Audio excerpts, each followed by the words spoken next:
जय श्री सीताराम। राधे राधे। जय माता दी। कैसे हैं आप सब?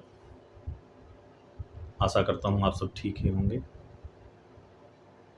मैं पंडित राजेश तिवारी निर्मोही उपस्थित हूँ पुनः एक सुंदर जानकारी के साथ। आशा करता हूँ आप सबको ये जानकारी पसंद आएगी। अगर ये पसंद आए तो अपने इष्ट मित्रों के पास जरूर शेयर करें।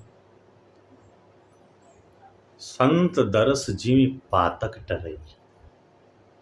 अगर सच्चे संत का दर्शन हो जाता है तो महापाप का भी नाश हो जाता है। और एक शब्द कहा गया है, सठ सुधरई सतसंगत पाई। सठ सुधरई सतसंगति पाई। अच्छे से अच्छे मूर्ख, अच्छे से अच्छे निर्दयी क्रूर इंसान भी अगर सत्संग में आते हैं तो उनको अपने क्रूर जीवन को त्याग करके सुधरने का नया अवसर मिलता है। मेरे भाई बहन, सत्संग एक सेकंड का, सुधरने के लिए वही बहुत है। आज ऐसे ही एक संत की कथा आपके बीच में रखने का प्रयास कर रहा हूं, जिसने ना मंच लगाया, ना कथा सुनाई और ना ही ज्ञान उपदेश की बात किया। ज्यादा से ज्यादा 1 मिनट भी नहीं लगा और एक खूंखार निर्दयी डाकू का हृदय परिवर्तन कर दिया, महज एक क्षण के सत्संग से। आओ प्रारंभ करते हैं। किसी जंगल में एक बाबा जी रहते थे, गांव से दूर। बाबा जी नित्य भगवान का पूजन करते और पूजन के बाद में अपने आश्रम में पाली गई गैया की सेवा करते, पेड़ पौधों में पानी डालते। और बाबा जी के पास में एक घोड़ा था, बहुत ही सुंदर सफेद कलर का। बाबा जी उससे बहुत प्रेम करते। जब खाली समय मिलता तो घोड़े पर बैठ करके जंगल में टहलते। अपने बच्चे के जैसा ही स्नेह करते थे बाबा जी उस घोड़े से। और वो घोड़ा भी जब बाबा जी को देखता तो हिनहिनाने लगता। बाबा का घोड़ा इतना सुंदर चलता था कि अच्छे से अच्छे घुड़सवार, अच्छे से अच्छे घोड़ा पालने वाले बाबा के घोड़े की प्रशंसा किए बिना नहीं रुकते थे। वो बाबा कोई और नहीं थे मेरे भाई, बाबा भारती थे।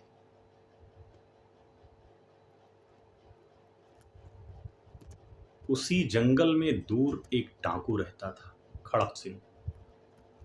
बहुत ही क्रूर, राहगीरों को लूट लेता और ज्यादा बोलने पर उन्हें जान से भी मार देता। अब देखने वाली स्थिति ये बन गई कि उस घोड़े की सराहना उस डाकू के पास में भी पहुंची। वो तो लुटेरा था, उसको तो तेज चलने वाला घोड़ा चाहिए था। उसने मन में विचार बनाया कि बाबा जी के घोड़े को देखा जाए। बस पहुंचा, बाबा जी ने स्वागत किया डाकू खड़क सिंह का, अपने आश्रम में बैठाया, जलपान करवाया। क्योंकि संत हैं, संत हृदय नवनीत समाना, कहा कविन पर काहे न जाने। उनके लिए तो सब लोग समान हैं, वो सबका स्वागत कर सत्कार करते हैं। सब भगवान के भेजे हुए दूत हैं। सिया राम में सब जग जानी, करहु प्रणाम जोर जुगबानी। बातों ही बात में खड़क सिंह ने पूछा, महाराज जी, मैंने आपके घोड़े की बहुत सराहना सुनी और सही बताऊं तो मैं उसी को देखने आया हूं। क्या आप मुझे दिखा सकते हैं? और अपने सामान की प्रशंसा किसको नहीं अच्छी लगती। बाबा जी अस्पताल उसे अस्तबल में ले गए, घोड़े को दिखाया। उसने कहा, बाबा जी जरा इसकी चाल भी दिखा देते। बाबा जी घोड़े को बाहर लाए, उसकी पीठ पर सवार हुए और जो एंड लगाया वो हवा से बात करने लगा। खड़क सिंह ने भी जिंदगी में पहली बार ऐसा घोड़ा देखा था। दांतों तले उंगलियां दबाया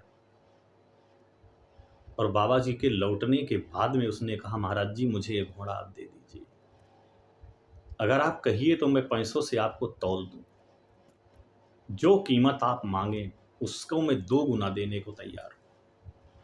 बाबा जी ने कहा, बेटा तुम तो जानते हो इस घोड़े में मेरे प्राण बसते हैं,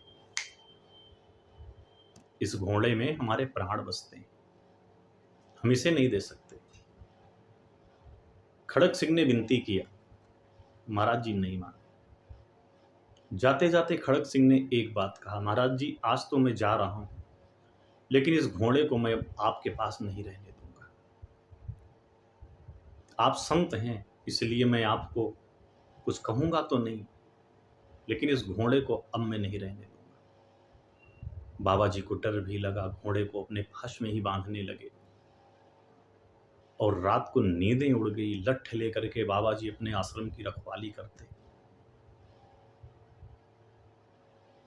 इस घटना को कुछ दिन बीत गए। एक दिन बाबा जी अपने घोड़े पर बैठ करके जंगल में टहल रहे थे कि एक बीमार व्यक्ति पड़ा था। आवाज दिया, महाराज जी थोड़ा लाचार की मदद कर दो, बहुत दूर से आ रहा हूं, थक गया हूं, कृपया मुझे इस जंगल के बाहर छोड़ दें। बाबा जी नीचे उतरे, उस परेशान व्यक्ति को घोड़े पर बैठाया और जैसे बाबा जी बैठने को उद्यत हुए, एक झटका लगा, बाबा जी जमीन पर गिर गए।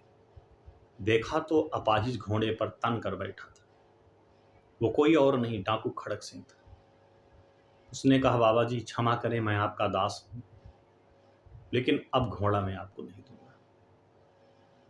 बाबा जी ने एक शब्द कहा, खड़क सिंह तुम घोड़ा ले जाओ, लेकिन तुमसे एक निवेदन करता हूं, तुमने मुझसे घोड़ा कैसे लिया इसको किसी से बताना नहीं। अगर तुम बताओगे कि मैं अपाहिज बन करके रास्ते में पड़ा था और बाबा से मैंने घोड़ा लूट लिया, तो आज के बाद से लोगों का दुखियों पर से विश्वास उठ जाएगा। कोई किसी असहाय की मदद नहीं करेगा, वो यही सोचेगा कि ये असहाय नहीं डाकू ही हो सकता है। इतना कह करके बाबा जी वहां से चले गए। जाकर के अपनी कुटिया में लेटे और सो गए। लेकिन ये बाबा जी के शब्द खड़ग सिंह के कानों में गूंजते रहे। उसका मन ग्लानि से भर गया। रात के अंधेरे में चुपचाप बाबा जी के आश्रम में पहुंचा और घोड़े को बाबा जी के अस्तबल में बांधा और बांध करके वहां से दबे पांव चला गया। सुबह जब बाबा जी सो करके उठे तो देखा उनका प्यारा घोड़ा उनके अस्तबल में बंधा था। उसी दिन से खड़क सिंह ने लूटमार करना बंद कर दिया और बाबा के ही आश्रम में आकर के मानो उन्हें अपना गुरु मान करके डाकू से संत हो गया। इसलिए मेरे भाई, एक शब्द ने उसकी जिंदगी बदल दिया। जब भी अवसर मिले भगवान का सत्संग जरूर करो। कब कौन सा शब्द किसके मन में आ जाए और कहां से किसकी जिंदगी बदल जाए, ये भगवान जाने। बस आज के लिए इतना ही, फिर मिलते हैं, तब तक के लिए जय सिया राम।